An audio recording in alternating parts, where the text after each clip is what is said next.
அன்பார்ந்த இணையதள நேயர்களை மீண்டும் www.qcrc.in என்ற இணையதளத்திற்காக நியூஸ் தமிழ் செய்தி அறிக்கையில் உங்களை சந்திப்பதில் பெருமகிழ்ச்சி அடைகிறோம்.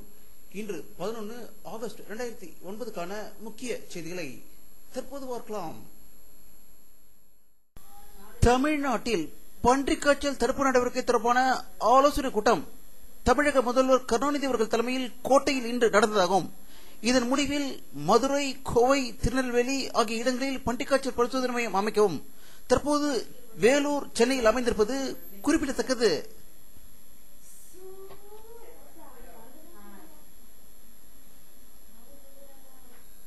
தமிழக விவசாயிகளுக்கு உரமாக பயன்படுத்தப்படும் பொட்டாஷ் புதுச்சேரியில் உள்ள காரைக்காலில் உள்ள ரசாயன தொழிற்சாலைகளில் வெடிகுண்டு தயாரிப்பதற்காக அவை பயன்படுத்தி முறைகேடாக பயன்படுத்துவதாகும்.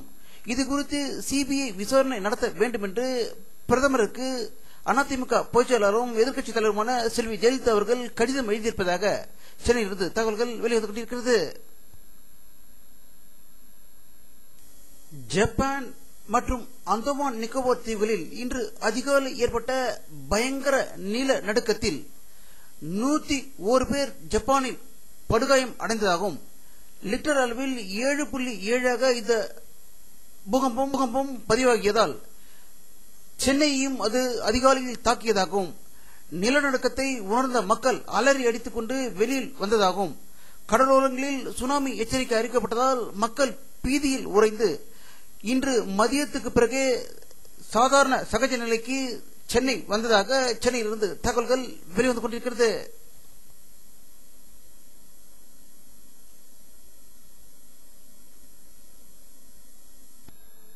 சென்னை ஐகோர்ட் நீதிபதியாக பணியாற்றி வந்த PK மிஸ்ரா அவர்கள் பாட்னா ஐகோர்ட்டின் தலைமை நீதிபதியாக மாற்றப்பட்டிருப்பதாக ஜனாதிபதி மாளிகையிலிருந்து செய்திகள் வெளிவந்து கொண்டிருக்கிறது.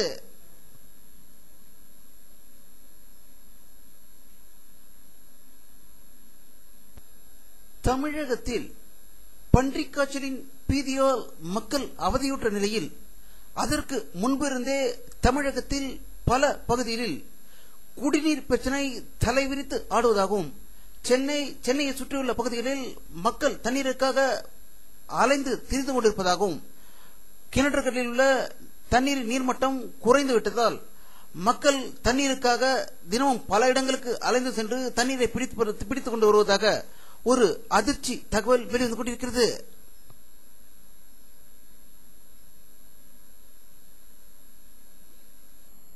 தமிழக அமைச்சர் திரு KN நேரு அவர்கள் திருச்சியில் தன்னுடைய கல்லூரிகளுக்கு இடையூறாக இருந்த தேசிய நெடுஞ்சாலையை அருகிலுள்ள ஏரியில் மத்தியில் கட்டுவதற்கு அவர் மறைமுகமாக உதவி செய்து வருவதை எதிர்த்து அதிமுகவினர் இன்று திருச்சியில் போராட்டம் நடத்தியதாக திருச்சியிலிருந்து தகவல்கள் வெளிவந்து கொண்டிருக்கிறது.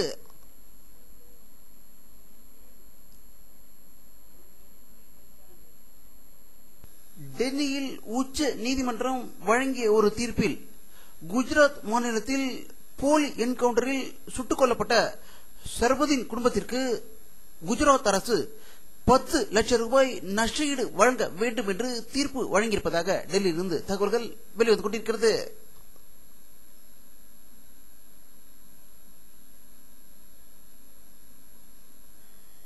டெல்லியில் வருமான வரித்துறை தலைமை கமிஷனர்கள் மற்றும் டைரக்டர் ஜெனரல் கூட்டத்தின் 25வது ஆண்டு துவக்க விழாவை மத்திய நிதியமைச்சர் பிரணாப் முகர்ஜியும் இணையமைச்சர் SS பழனிமாணிக்கம் அவர்களும் குத்துவிளக்கேற்றி துவக்கி வைத்ததாக டெல்லியில் இருந்து தகவல்கள் வெளிவந்து கொண்டிருக்கிறது.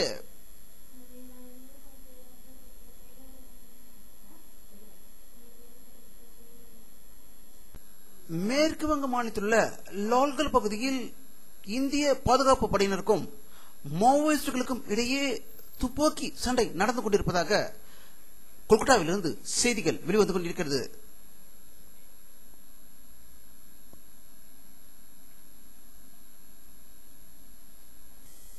இந்தியா வந்துள்ள நேபாள வெளியுறவுத்துறை அமைச்சர் சுஜாதா கொய்ராலா மத்திய வர்த்தக அமைச்சர் ஆனந்த் சர்மாவை சந்தித்து பேசியதாக டெல்லியிலிருந்து தகவல்கள் வெளிவந்து கொண்டிருக்கிறது.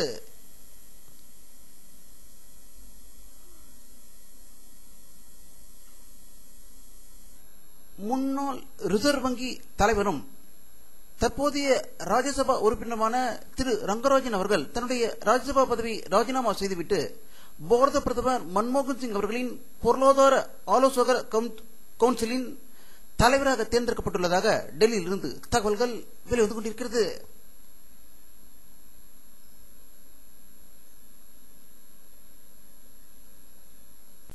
மியான்மர் நாட்டின் சுதந்திரத்திற்காக போராடி வரும் ஆங் சான் சூகியை சமீபத்தில் மறைமுகமாக அமெரிக்க நிருபர் சந்தித்ததாக கூறி அவருக்கு 3 ஆண்டு வீட்டு காவலை வைக்கப்பட்டு கோர்ட்டு உத்தரவிட்டு அடுத்து இன்று திடீர் திருப்பமாக அவரது தண்டனை காலத்தை 18 மாதமாக குறைக்க ராணுவ ஆட்சியாளர்கள் முடிவு செய்திருப்பதாக ரங்கூனில் இருந்து செய்திகள் வெளிவந்து கொண்டிருக்கிறது.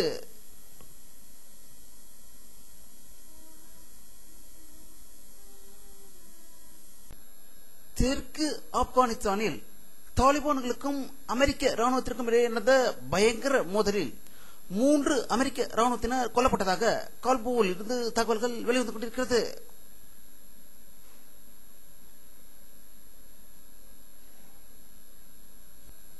ஆஸ்திரேலியாவில் உள்ள நியூ ஜெனியோ என்ற இடத்திலிருந்து 13 பயணிகளை ஏற்றிக்கொண்டு சென்ற விமானம் திடீரென்று காணாமல் போய்விட்டதாக சிட்னியில் இருந்து தகவல்கள் வெளிவந்து கொண்டிருக்கிறது.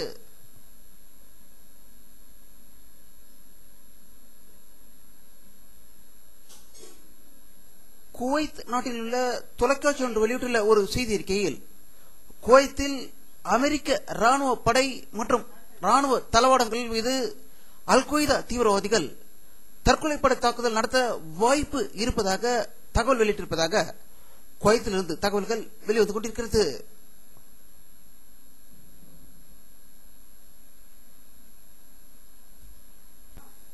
மத்திய அமெரிக்க நாடான மெக்சிகோவில் போதைப்பொருள் கும்பலுக்கும் போலீசாருக்கும் இடையே நடந்த பயங்கர மோதலில் 18 பேர் கொல்லப்பட்டதாக மெக்சிகோவில் இருந்து தகவல்கள் வெளிவந்து கொண்டிருக்கிறது.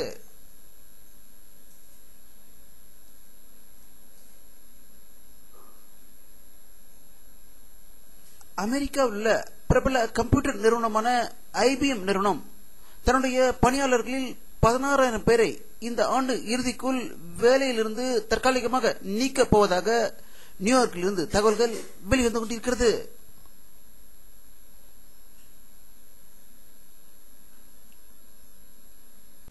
வானிலை அறிக்கை 11 ஆகஸ்ட் 2009 பிற்பகல் 4 மணியில் எடுக்கப்பட்ட சேட்டலைட் புகைப்படத்தை தற்போது பார்த்துக் கொண்டிருக்கிறீர்கள்.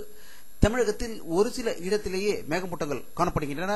ஆனால் இந்திய பெருங்கடலில் அதிக மேகமூட்டமும் அதேபோல் வட மாநிலமான மத்திய பிரதேசம் மகாராஷ்டிராவில் மேகமூட்டங்கள் இருப்பதை படத்தில் காணலாம்.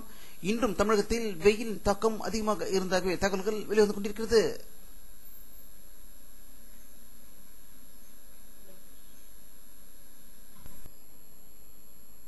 இத்துடன் இந்த செய்தி அறிக்கை நிறைவடைகிறது.